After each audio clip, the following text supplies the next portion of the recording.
नमस्ते साथियों, आइए आज के इस वीडियो में इस कालखंड में सेमराइज विद्यालयों हेतु शिक्षक चयन परीक्षा की तैयारी के लिए पर्यावरण अध्ययन विषय के अंतर्गत पुनः हम 10 प्रश्नों की श्रृंखला को लेकर उपस्थित हुए हैं और आज के इस कालखंड में इन 10 प्रश्नों को हम क्रमशः जानेंगे। तो आइए साथियों प्रारंभ करते हैं।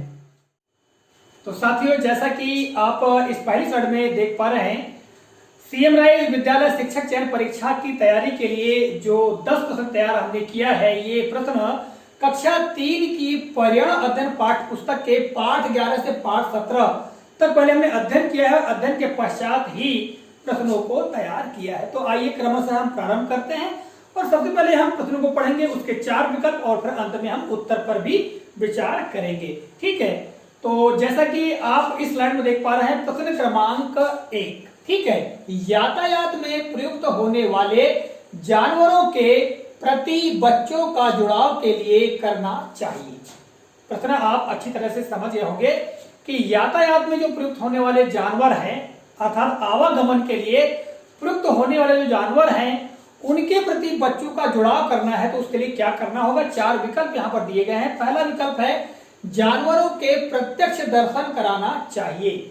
बी है जानवरों के चित्र कक्षा में प्रदर्शित करना चाहिए। सी है जानवरों की सूची बनवाना चाहिए और डी है जानवरों के कार्य एवं उनकी देखभाल पर कक्षा में चर्चा करानी चाहिए।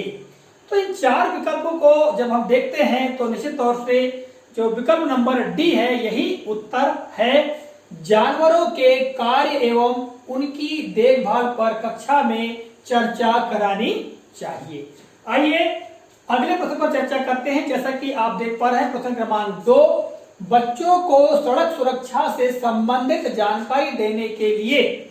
प्रश्न को एक बार फिर से पढ़ लेते हैं। बच्चों को सड़क सुरक्षा से संबंधित जानकारी देने के लिए यहाँ 4 विकल्प दिए गए हैं। ये है बच्चों द्वारा देखे गए वाहनों पर चर्चा एवं गतिविधि करानी चाहिए। बी, सड़क संकेतों का अवलोकन कराना चाहिए। सी, सड़क पर चलने के नियमों का लेखन कराना चाहिए और डी, यातायात के साधनों के चित्रों का प्रदर्शन करना चाहिए। तो जैसा कि प्रश्न दिया गया है, इस प्रश्न का उत्तर होगा ए, बच्चों द्वारा देखे गए वाहनों पर चर्चा एवं गतिविधि करानी चाहिए।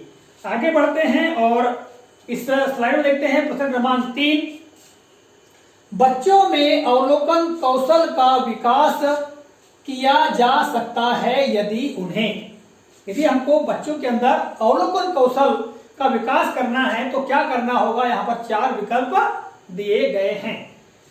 विकल्प ए, पाठ्य पुस्तक में दिए गए चित्रों को ध्यान से देखने का मौका दिया जाए। बी, किसी स्थान विशेष के दर्शन कराए जाएं। सी, घर या गांव के विभिन्न स्थानों को देखने के लिए कहा जाए और डी, उक्त सभी कथन सही हैं।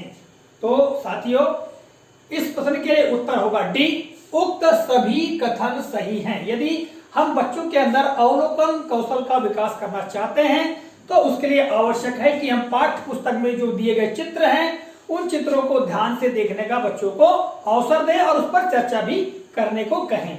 फिर इसी के अलावा किसी स्थान विशेष के दर्शन कराएं, तो यह भी अवलोकन कौशल के विकास में बहुत बिंदु है। और घर या गांव के विभिन्न स्थलों या स्थानों को देखने के लिए हम प्रोत्साहित करें तो भी बच्चों के अंदर अवलोकन कौशल का विकास होगा। ठीक है, चलिए चौथा प्रश्न देखते हैं। चौथा प्रश्न है, जेंडर समानता को प्रदर्शित करने वाली निम्न में से कौन सी बात है? प्रश्न को फिर से समझ लीजिएगा। जेंडर समानता को प्रदर्शित करने वाली निम्न में से कौन सी बात है? यहाँ पर 4 विकल्प दिए गए हैं, यानी 4 बातें दी गई हैं। कौन सी बात जेंडर समानता को प्रदर्शित करती है, ये बताना है। ए, मोहन के पिता बाजार जाते हैं एवं उसकी माँ घर पर खाना बनाती है। बी, राजू के पिताजी सब्जी काट रहे हैं एवं उसकी माँ बगीचे में पानी सींच रही है। सी, सुनीता के पिताजी उसे नहला रहे हैं एवं उसकी माँ सब्जियां बेचने गई है, और डी उपरोक्त में बी एवं सी कथन सही हैं। तो साथियों, जैसा कि प्रश्न कह रहा है, इस प्रश्न के आधार पर विकल्प नंबर डी उपरोक्त में से बी एवं सी कथन सही हैं। यहां पर आप देखेंगे तो राजू के पिताजी सब्जी काट रहे हैं एवं उसकी माँ बगीचे में पानी सींच रही है।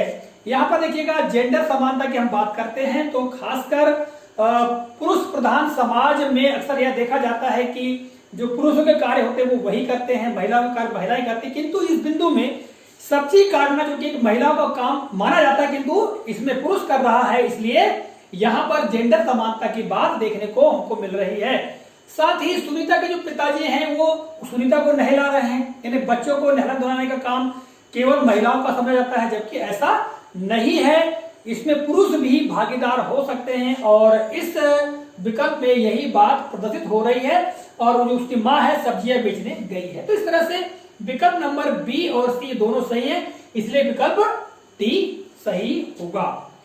देखिएगा प्रश्न क्रमांक 5, और यह ज्ञान पर आधारित है। प्रश्न क्रमांक 5, ब्रेल लिपि के आविष्कारक किस देश के निवासी थे? हमको ब्रेल लिपि के बारे में निश्चित तौर से जानकारी है, और इसका आविष्कार किसने किया? लुई ब्रेल ने किया था। और ये लुई ब्रेल किस देश के निवासी थे, यह प्रश्न यहाँ पर दिया गया है, और इसके लिए 4 विकल्प हैं। A France, B Italy, C Britain और डी ऑस्ट्रेलिया। साथियों, उत्तर है ए फ्रांस।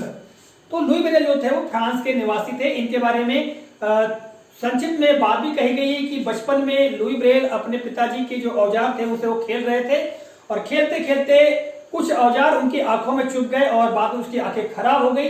लुई ब्रेल की बहुत अधिक तीव्र इच्छा थी कि वो पढ़े, उनको पढ़ने की बहुत तीव्र लालसा थी, और उन्होंने पीछे हिम्मत नहीं हारी, और फिर इस तरह से धीरे धीरे करके उन्होंने एक ब्रेल लिपि का आविष्कार किया, जिसके बारे में हम भली भांति जानते हैं। चलिए, अगला जो प्रश्न क्रमांक 6 है, यह भी ब्रेल लिपि पर ही आधारित है। जैसा कि आप देख पा रहे हैं, प्रश्न क्रमांक 6, ब्रेल लिपि उभरे हुए बिंदुओं पर आधारित होती है, बिंदुओं की संख्या है। अर्थात जो ब्रेल लिपि होती है वो बिंदुओं पर उभरे हुए बिंदुओं पर आधारित होती है, और प्रत्येक अक्षर के लिए कितने बिंदु होते हैं यहाँ पर पूछा गया है। तो यहाँ पर 4 विकल्प, ए 6, बी 4, सी 8 और डी 9। तो साथियों, इसका उत्तर होगा ए 6 उभरे हुए बिंदु होते हैं, और उसी के आधार पर जो अल्फाबेट है उसका लेखन किया जाता है, ए बी सी डी। तो इस तरह से जो ब्रेल लिपि है वो जो देख नहीं सकते, ठीक है, जो दिव्यांग है उनके लिए बहुत ही महत्वपूर्ण है। प्रश्न क्रमांक 7 देखिएगा, निम्न में से औषधि पौधों के समूह में एक समूह विषमता को दर्शाता है, वह है। तो यहाँ पर 4 विकल्प दिए गए हैं, औषधि पौधों का समूह, ठीक है, और इसमें से एक समूह विषमता को दर्शाता है। कहा सही है कि उसमें से 1 या 2 पौधे ऐसे हैं जो कि औषधि रूप में प्रयोग नहीं किए जाते हैं। तो यहाँ पर समूह देखिएगा, ए के अंतर्गत तुलसी, अदरक और हल्दी, बी नीम, अर्जुन, बबूल, सी गवार पाठा, लहसुन, अजवाइन, और डी है आंक, आंवला और अश्वगंधा। तो साथियों, इस प्रश्न के लिए उत्तर होगा डी आंक, आंवला और अश्वगंधा। तो इसमें देखिएगा, अश्वगंधा तो औषधि रूप में प्रयोग किया जाता है, किंतु जो आंक होता है जिसको हम अकोना कहते हैं, ये विशेष तौर से कोई दवाई के काम नहीं आता है। इसके अलावा आंवला की बात करें तो आंवला से अचार वगैरह बनाया जाता है, इससे विटामिन सी प्राप्त होता है, एक प्रकार का फल है, किंतु यह इसकी हम बात करें तो औषधि रूप में विशेष तौर पर प्रयोग नहीं होता है। तो यहाँ पर हम देखें तो जो डी विकल्प है वो सही होगा। कुछ कुछ मामलों में आंवला का प्रयोग औषधि रूप में किया जा सकता है, किंतु आंक का प्रयोग नहीं किया जाता है। तो इस तरह से प्रश्न 7 हुआ। प्रश्न 8 देखिएगा, यहाँ पर कक्षा 3 की पर्यावरण अध्ययन पाठ्य पुस्तक के पाठ 15 आओ बनाए बर्तन में दी गई अन्नपूर्णा सिन्हा द्वारा रचित भोजपुरी कहानी के हिंदी रूपांतरण पर बच्चों से अभिनय कराने से उनमें। प्रश्न को अच्छी तरह समझ लिया होगा आप लोगों ने। जो कक्षा 3 की पाठ्य पुस्तक है पर्यावरण अध्ययन, उसके पाठ 15 में आओ बनाए बर्तन पाठ दिया गया है, और प्रारंभ में एक कहानी दी गई है, जो कहानी अन्नपूर्णा सिन्हा के द्वारा भोजपुरी में लिखी गई है, और उस भोजपुरी में लिखी गई कहानी का रूपांतरण हिंदी में किया गया है। और उस रूपांतरण पर यदि हम बच्चों से अभिनय कराएं तो बच्चों में क्या होगा। 4 विकल्प दिए गए हैं। ए, तार्किक विचारों का जन्म होगा। बी, सृजनात्मक विचार उत्पन्न होंगे।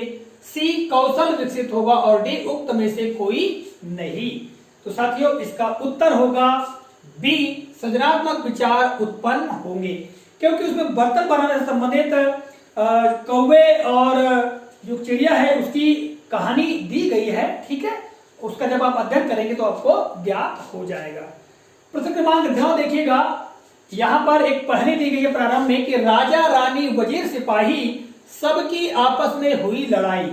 ये पहेली है बच्चों के लिए। और आगे प्रश्न है कि बच्चों के लिए यह एक पहेली है, किस खेल से संबंधित है।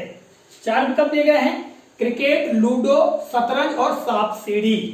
तो साथियों राजा रानी वजीर सिपाही सबकी आपस में हुई लड़ाई, यह जो पहेली है यह पहेली शतरंज खेल से संबंधित है। ठीक है, तो देखिएगा जो शतरंज का खेल होता है उसमें राजा होता है, वजीर होते हैं, पैदल सेना, सिपाही होती है, इसके बारे में हमको जानकारी होना चाहिए। तो इस तरह से आएगा उत्तर शतरंज। और अंतिम प्रश्न देखिएगा 10, निम्न में से किस पत्र में जानकारी को यदि कोई चाहे तो भी पढ़ सकता है। प्रश्न को एक बार फिर से समझ लीजिएगा।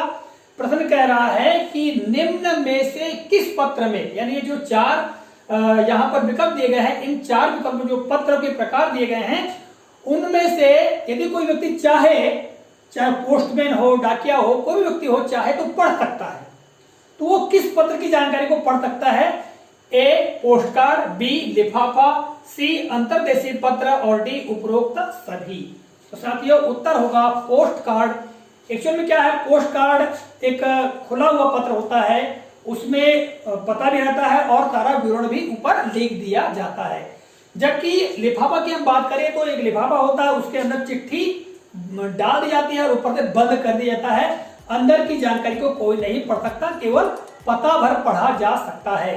अंतर्देशीय पत्र भी इसी प्रकार का होता है, वो लिफाफा नहीं होता बल्कि एक लिफाफा के रूप में होता है, उसके अंदर जानकारी लिखकर जिसको मोड़ दी जाती है और मोड़ने के पश्चात जो लिखी हुई जानकारी वो अंदर हो जाती है, केवल जिसको भेजा जाता है उसका पता बाहर दिखाई देता है। तो पोस्ट कार्ड इसका उत्तर होगा। तो साथियों आशा है आज के इन प्रश्नों की जानकारी आपको काफी उपयोगी और महत्वपूर्ण लगी होगी। मिलेंगे अगले कालखंड में किसी नए प्रकरण, नई जानकारी को लेकर, तब तक के लिए जय हिंद।